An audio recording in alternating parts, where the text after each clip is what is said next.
Hi, I'm Maria Thea Harris, or Velo Sews on social media. Welcome back to Sew Organised Style Podcast for Sew Over 50 on Instagram. Thanks for listening, and don't forget to hit subscribe, leave a 5-star rating, and write a review. You can find Sew Organised Style Podcast, but with an S, not a Z, on Apple Podcasts, Spotify, Amazon Music, YouTube, or wherever you get your podcasts. Upscale garments, because nobody likes the idea of huge warehouses of waste that are just sitting, getting moldy because of vanity in a way, of people just buying things because they can. That's Elaine Mackay. She's the author of 19th Century Patterns for the Modern Body.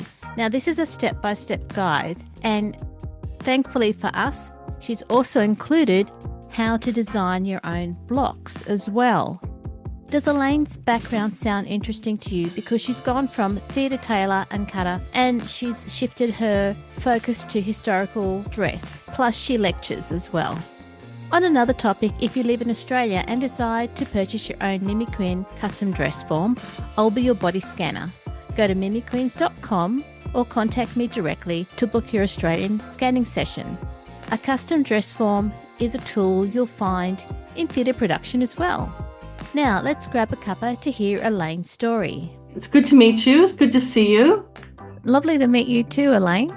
Elaine, thank you for coming on to Sew Organised Style Podcast. I tend to bring in people who help the Sew Over 50 community, but I know that the book that you've just published, which is 19th Century Patterns for the Modern Body, is going to be something that people who follow Sew Over 50 are going to be intrigued with.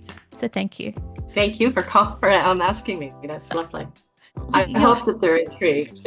What happens in the Sew Over 50 community? We're all on Instagram and there's over 57,000 followers. It's a lot of people, and the key thing is we're trying to raise the visibility of older sewers.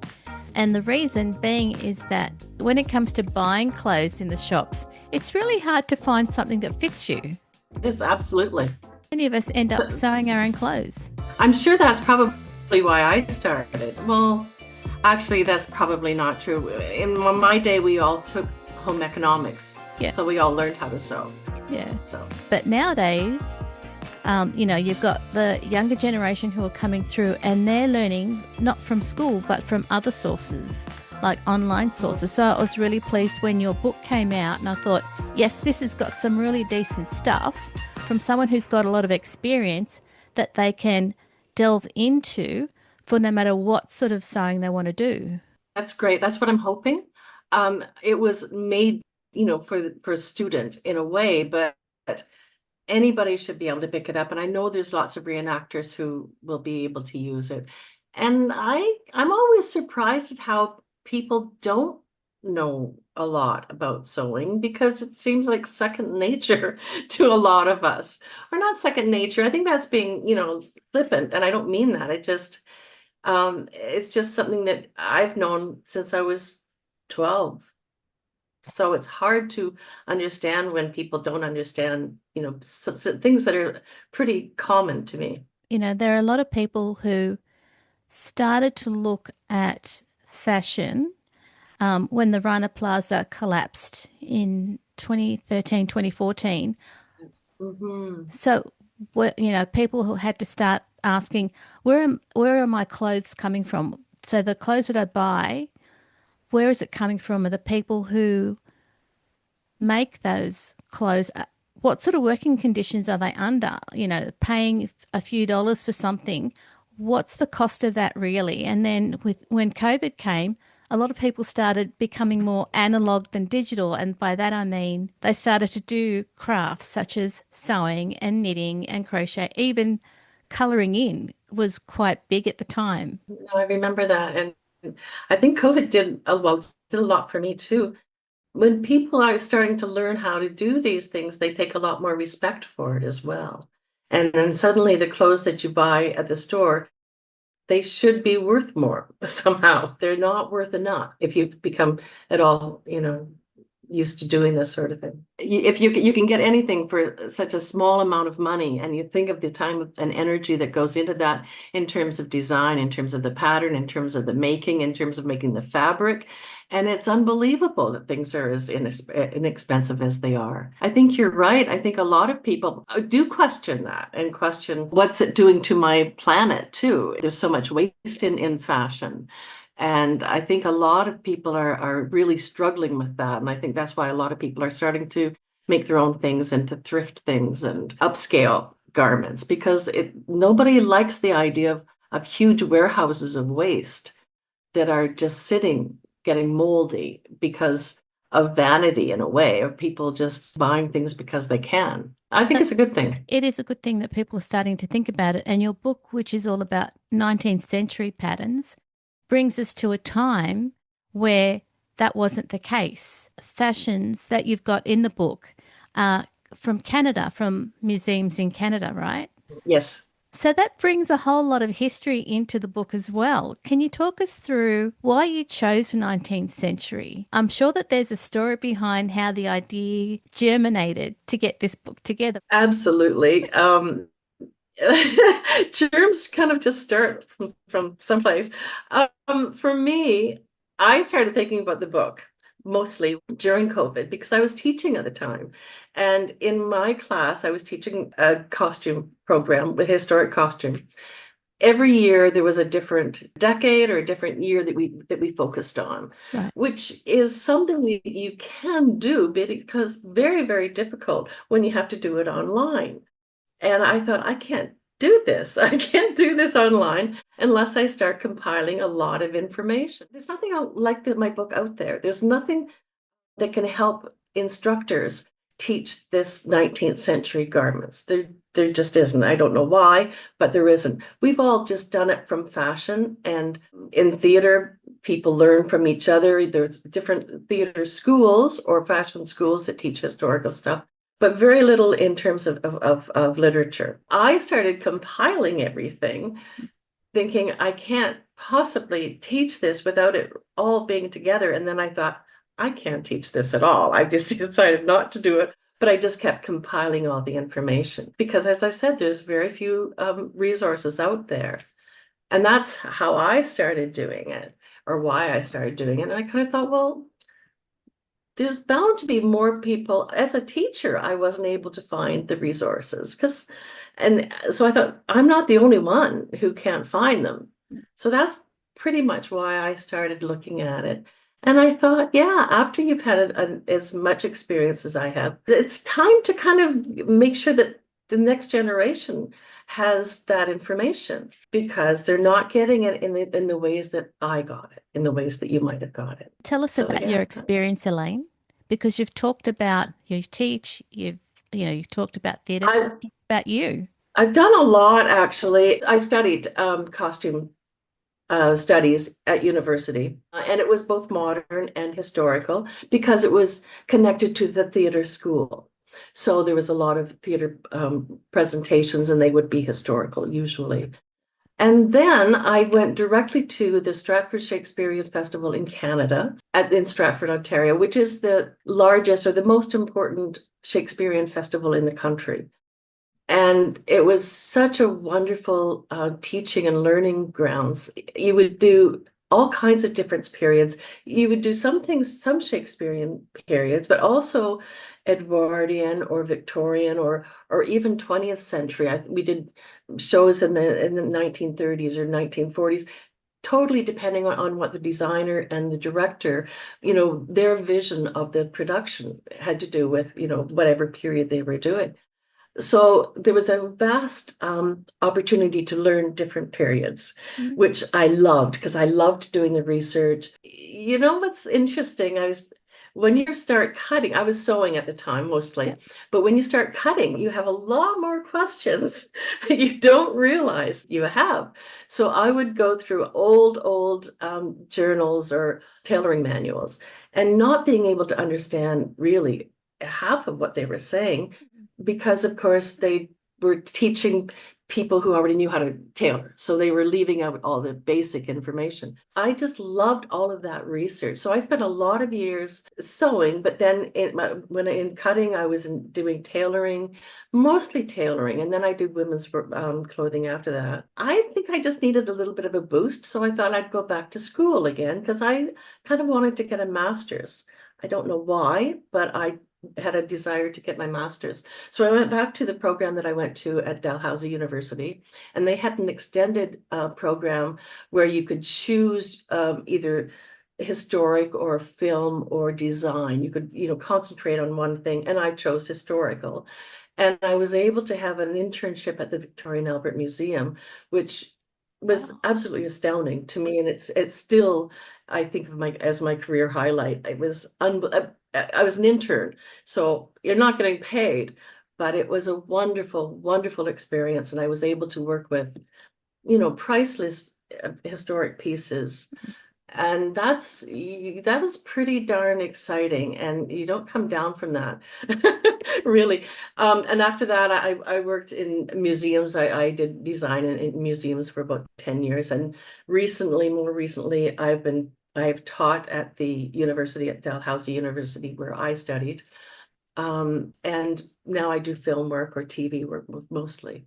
So I've got a pretty good rounded experience there. I do quite a bit of different things, pretty much more historical than modern, and obviously more theatrical than present day or dress wear. I don't do very much of that. I do occasionally, Mhm. but not a lot. As an aside question, when you were an intern at the Victoria and Albert Museum, they've recently opened the storehouse. No, I worked within the textiles and dress department, and I went up to the storerooms and I looked through the drawers, and it was really a wonderful timing between when they had acquired King James II's wedding suit from 1673. They acquired this in the early 90s. So this was in the mid 90s that I was there. So it is quite a while ago now.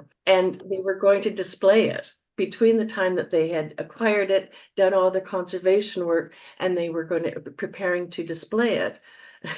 It was sitting in the storerooms, and they allowed me to make a pattern from that, like to take a pattern, uh, as you do with historical things, painstakingly measuring little areas, or just there's different ways of doing it. But the way I do it is I find the straight of grain, and then I measure from the straight of grain to find the armholes, or then Mhm. the side seams and all that sort of thing. So I was able to do that, and I was able to make a duplicate out of moleskin, which actually they was useful for them because then they were able to use that um, as the guide for getting a dress form made for it.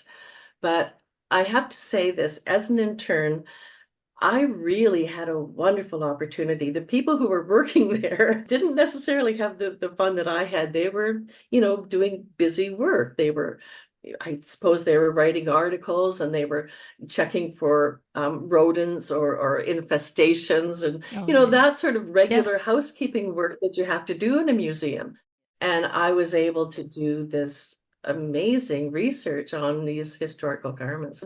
It was really spectacular. This is about Elaine when she was at school. Did that Elaine know that she was going to have a career in historical garment making? That Elaine was taking it purely as a lark.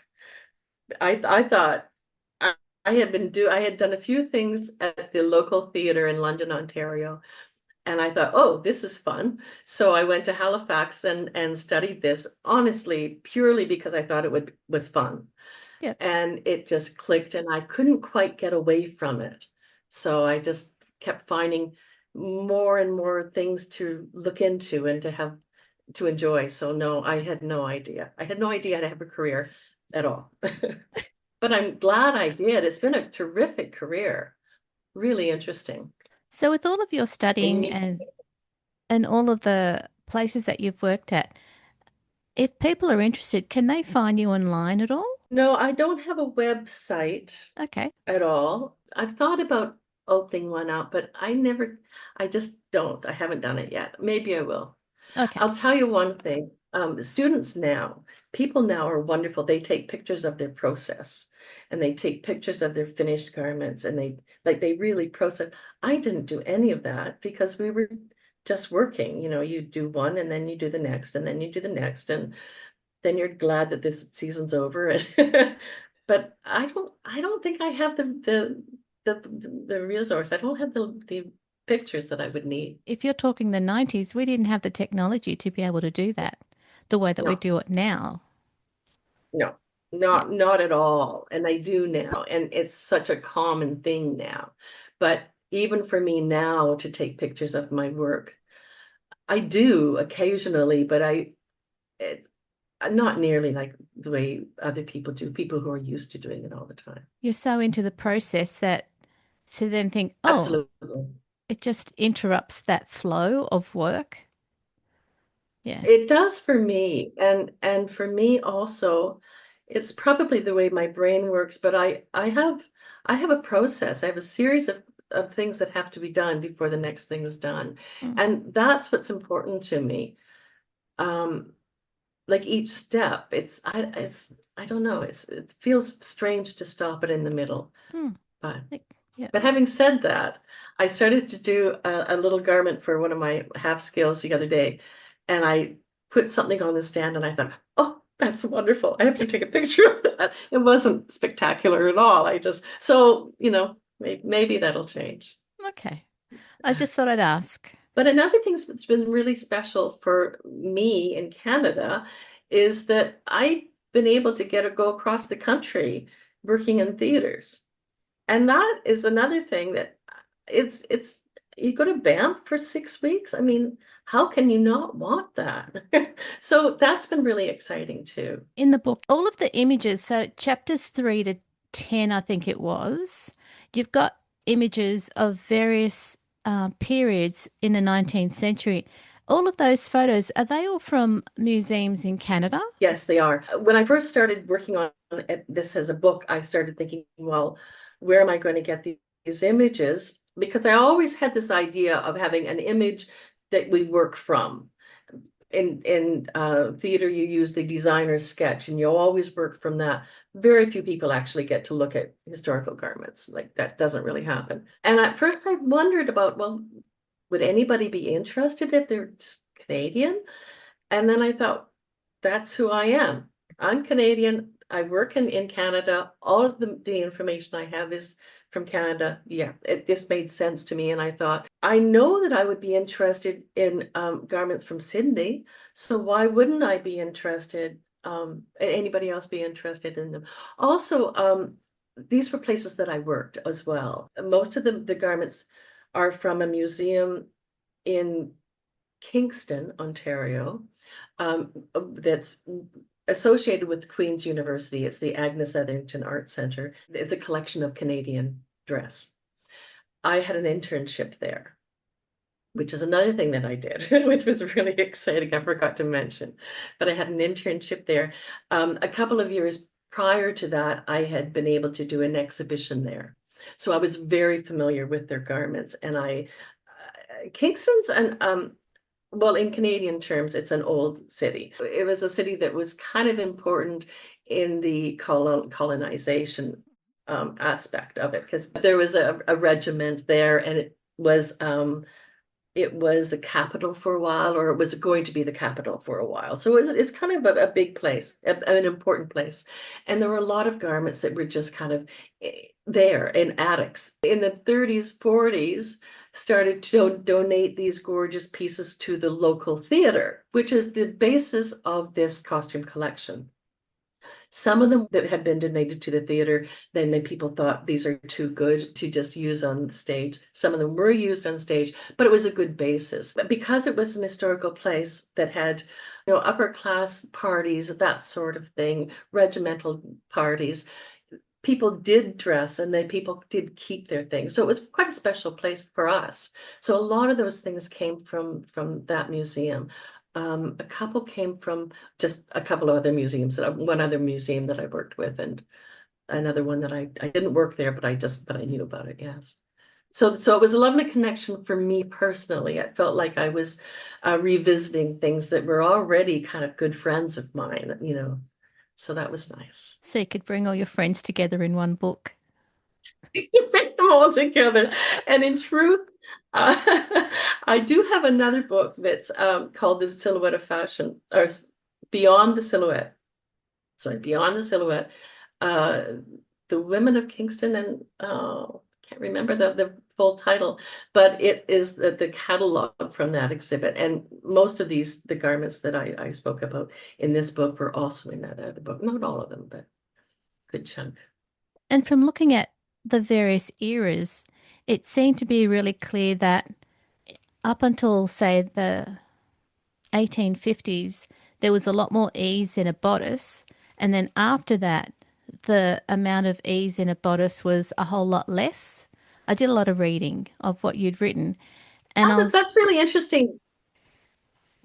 Go ahead. I'm sorry, I didn't mean to interrupt you. no, it's all right. I just thought, oh, this is, because I went through each of them. And then it also seemed to correlate with when the sewing machine was invented and started to be used, which was around a, is that right? I think you're really onto something. That was really interesting that you say that. In a way, I hadn't realized that, but you're right. Um, the amount of ease in the bodice totally depends on the style. Sometimes it's all gathered, sometimes it's very tight. But by I'm going to say the 1880s, it was very, very sculptural, very, very sculptural. Mhm. So everything did get incredibly tight. It wasn't that tight in the 60s. There was a shape, but it wasn't tight, tight, tight. Except I'm going to say the 1830s garment, I think, was very, very tight, very, very sculptured as well, right against the corset.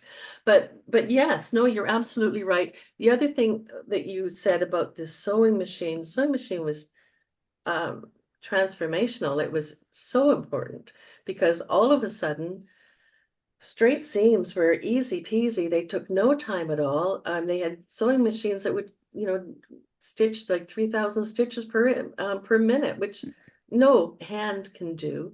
So the interest went from creating a garment to creating decorative stuff like frills and gathers and that sort of thing. So it became quite hugely different. Yeah, absolutely. The sewing machine brought in so many other things as well. When you think about it, a lot of women suddenly were able to get work. I mean, in my area, in the area that I live right now, which is in Nova Scotia, there were suddenly factories that women could actually get spending money. And I mean, there's always talk about the conditions, they were terrible. I don't hear that from my area when I was doing research. They were pretty happy to have their spending money, and they were, that was important, and they were able to contribute to the family. One of the factories, they had they would boast about what the factory was like in the local papers, of course. But one of them had a piano so that people could sing when they had their breaks, and they even had a savings account where you could put in a save, like a bank could put in some money. I think that 5 cents was the minimum, and they gave you 4% interest. Now I think that's pretty darn good It is. for a company. So there's that. So the sewing machine, suddenly women were able to get employment, which I think is kind of, I'm not one of these people who, I know people are always so they like to say about how poorly they were paid and everything. And it's, I just think, gosh, I don't think that way. I think they have independence. They had independence for the first time, and they were having a good time. Thank you very much. And a lot of them went in my neighborhood as well. They went to what we used to call the Boston States, which means the American states along the coast, Yep. Boston, or all of those places. They would go from Nova Scotia to the Boston states, and they would have, you'd hear things about, oh, so and so came back with a wonderful outfit from after working in the Boston States for a while, and I find it really heartwarming Yeah. that they enjoyed this. But there's that. There's also, I'm going on a tangent, but just the fact that suddenly you had garments that you could wear for, different occasions. You could wear them for a dinner party or for, going for a walk in the park or for work or for school. That was possible because you had a sewing machine Hmm. that could make all those garments, so that there was, now you could spend money on, a variety of things, rather than just basically having, a garment or two to wear. You've got choice now. So it was hugely important. And it sounds like they also had connection with other people who sew. Whereas if they didn't have the sewing machine and didn't work in a sort of factory, they would have been sewing solo in their home or somewhere. They wouldn't have all been together. That's what I was thinking based on what you were talking about. I hadn't thought about it in that way, but I think you're right. I think there's strength in that as well. That they're a community. Well, they were always young women. It was in the factories. They were young women before they got married. But I mean, how great is that? I know.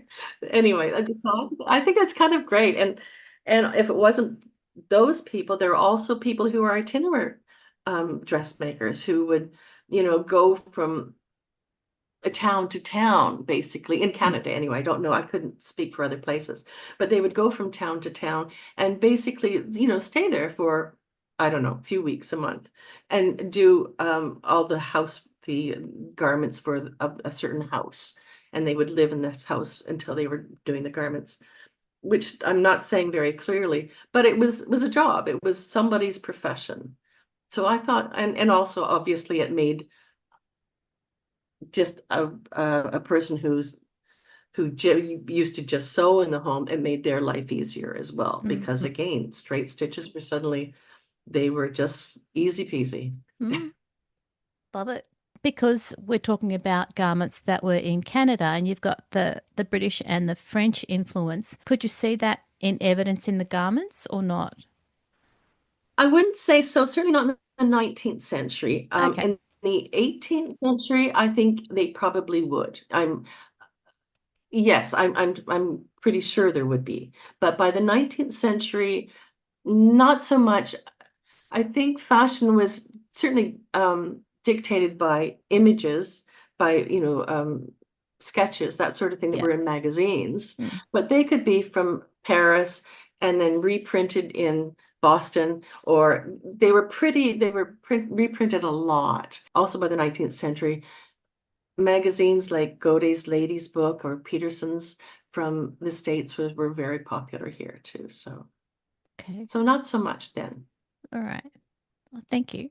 Thanks for answering that question. I was just curious, but you've explained it. And I think the fact that you're in Canada and the garments were from Canada, I thought, okay, is there anything different in that area based on how Canada became colonized and populated? But No. yeah, so thank you. I- that's a really good question.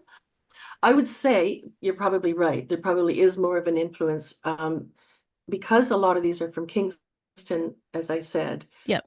and there was such a close connection between in the military, because there Mm, was a regiment in Kingston, yep. and because it was politically important, and it was a British colony. Yes, there was definitely a connection with British clothing and British garment making. Mm, But I'm not sure that the styles would be very much different. I guess that's what I'm saying. But they definitely would have fabric or things shipped in from Britain in terms of fabrics, mm. and lots of, I'm saying fabric, but it could be handkerchiefs and different things. Like a lot of things were brought in from Britain for sure. But I don't think there was a particularly British look. Okay. Thank you for that. So, for those of us who are looking to get a block, the basic blocks for themselves set up, I found that foundation, chapter one, was a really good way. If the background here is I went to a community college and I got my blocks done. So skirt, Good. pants, and bodice. But she had the blocks already done. Whereas your book in chapter one, it gives you the ABCs of putting together the skirt and the bodice. So would you think that that could be applied to anything or to anyone who wants to start developing their own block patterns? It Yeah. should, if I've done my job correctly, yes, it absolutely will. In a way, it was for a student who's coming in. I'll tell you, the very beginning, I wasn't really going to put the blocks in. Mm. But then I realized I can't really talk about the garments having manipulations without having blocks. And it's such a basic, yeah, it's basic information that you have to have. So I'm glad I think it's hugely important in the book. I really do. And you should be able to, absolutely should be able to. I think the next chapter, which is asking the questions, if you're looking at a garment, these are the questions that you should be looking for if you want to analyze it, if you to develop something which is either Mhm. the same or reflects that style. That was really good, step by step. This is what you should look Oh, at. good. Yeah. Oh, good. I'm glad for that. I think a lot of people don't don't really have a concept of how to go about understanding what they're looking at. They can see it, Mm. but what does that mean? And I don't think that that's ever taught. Maybe I'm wrong about that, but I don't actually remember being taught that. So then I'm hesitant at thinking that other people do. But once you go through that process of breaking things down, Mm. it's so much easier. You can say, oh, that's an A-line skirt. Well, I know how to do an A-line skirt. I have the basic block. I just add a little bit here. So it becomes another step. It's much, much easier. Yeah. It's a checklist. You know, checklists are gold.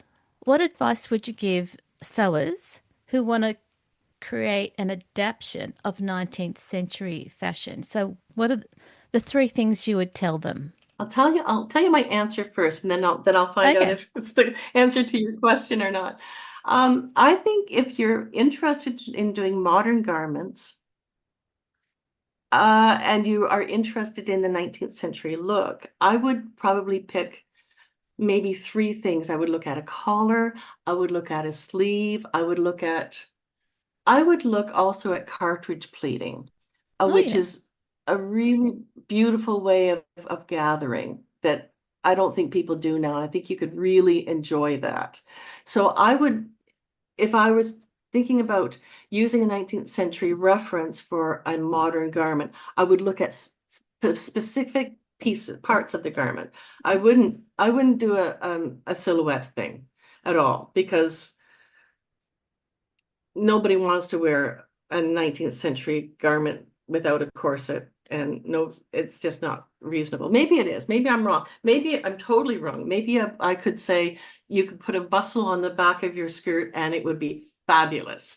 And it would be fabulous. The thing about 19th century garments is with the corset, they manipulate your body and then the garment goes on to the manipulated body. Now, I'm not saying that that manipulation is a bad thing. I'm not one of these people who think No. corsets are evil. I'm not at all. I think they're beautiful and they when they fit, they're perfect and they give you form, but it's not something that we're ever going to really do. And if you don't do that, I don't know, you're missing a lot of the silhouette. You're missing the shape. But gosh, if you add an 1890s sleeve to a bodice, a basic bodice, you've got a fabulous garment. It'll be fabulous, even though, you're just using the sleeve or the collar. If you just take one of my garments, the 1870s has a really spectacular collar, and you could put that on anything. And so if you could look at it that way, I think it'd Yeah. be a terrific idea. So does Don't, that answer your question? well, I think it does. And I wouldn't discount corsets because you see corsets on the runway. Oh gosh, no. No? No, absolutely not. And yeah, no, you're right. Corsets are gorgeous and you do see them on the runway, Oh, on the yeah. street. So no, I wouldn't discount them as garment. No, you're right. So why did I say that? Sorry, Elaine. I There's just just something. No, but the corsets are great.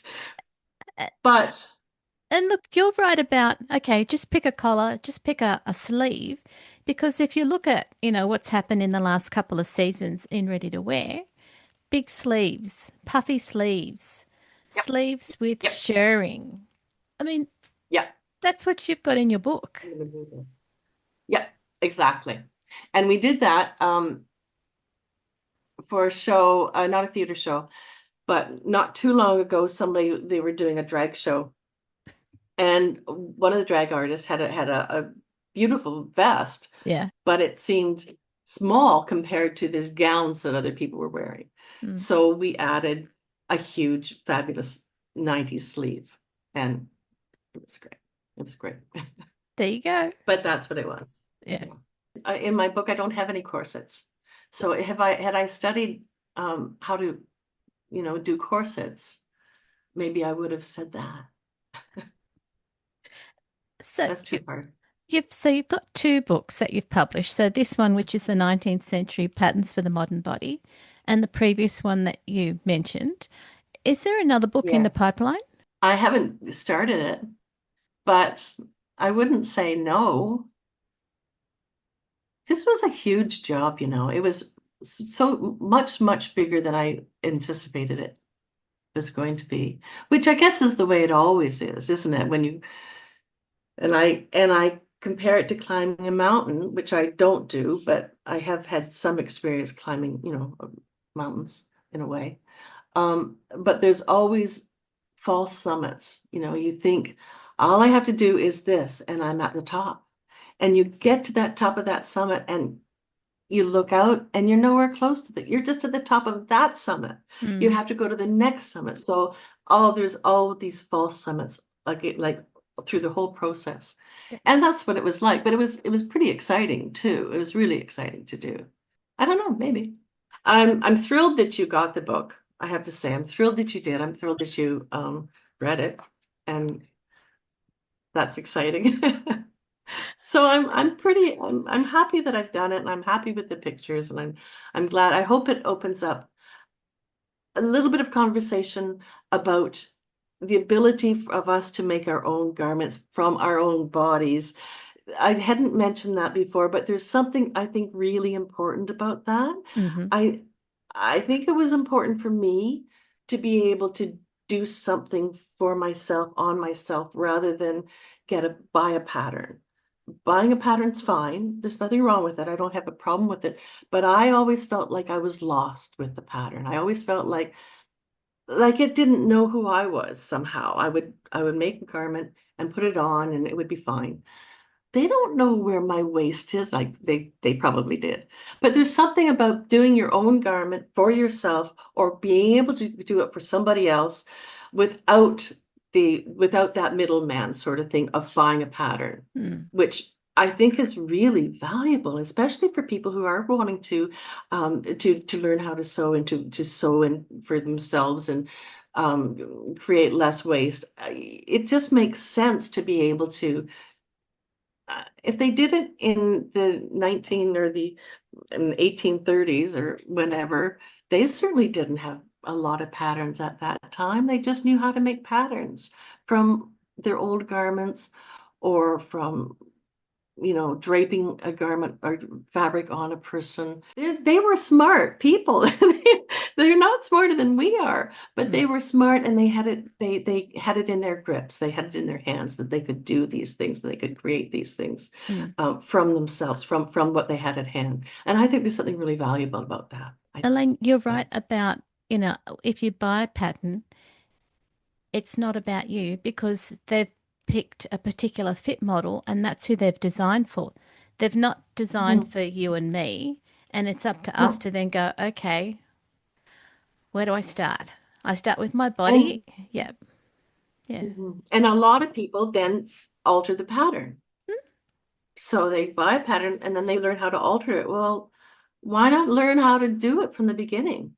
Mm. And then you can alter it, but you just have much more control. And I think that's the other thing that I really like about what I do. It's it's about artistry as well. It's about technicality, yes, but it's also about artistry. It's about being able to draw the lines where you want them and to feel good about them because they're beautifully placed. You don't have to rely on somebody else to tell you that's where your line should be. You can do that. Yeah, you can. It gives you a little bit more control. Okay. I think that's all. Elaine, thank you for coming on to So Organised Style podcast today.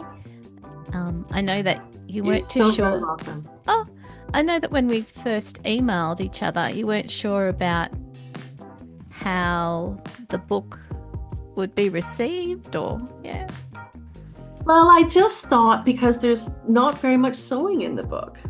It's mostly, patterns. There is a certain amount of sewing, but it's more patterns. So yes, that's what I was concerned about.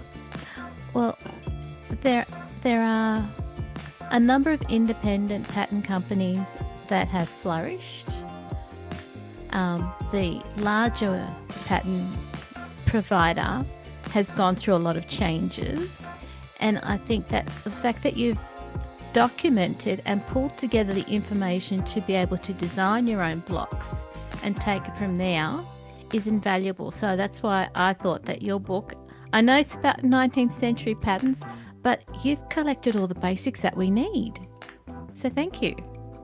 Thank you very much. That's very kind. Thank you. You're welcome. I appreciate it. Okay. And have a good day. Thank you so much. Talk to you later. This episode of So Organised Style Podcasts for Sober 50 was both video and audio produced by me, Maria Thea Harris, in my sewing room, with permission of Elaine Mackay, sound by Kanife on YouTube. Don't forget to hit subscribe, leave a 5-star rating and review. You can find So Organised Style Podcast, but with an S not a Z, on Apple Podcasts, Spotify, Amazon Music, YouTube, or wherever you get your good podcasts from. Many thanks for the ongoing support of the podcast Patreon contributors. Their paid Patreon membership enables me to create these video and audio podcasts for you for free. Why not join as a paid Patreon member as well? If you live in Australia and decide to purchase your own Mimi Quinn custom dress form, feel free to contact me directly, as I'm the body scanner for Mimi Quinn's UK in Australia. Make sure you go back and listen to our free Sober 50 podcast archive on So Organised Style Podcasts. I look forward to joining you in your sewing room next time. Stay safe, everyone. If you like the show, please take a moment to rate, review, and subscribe. It really does help the show to grow. Thank you for listening.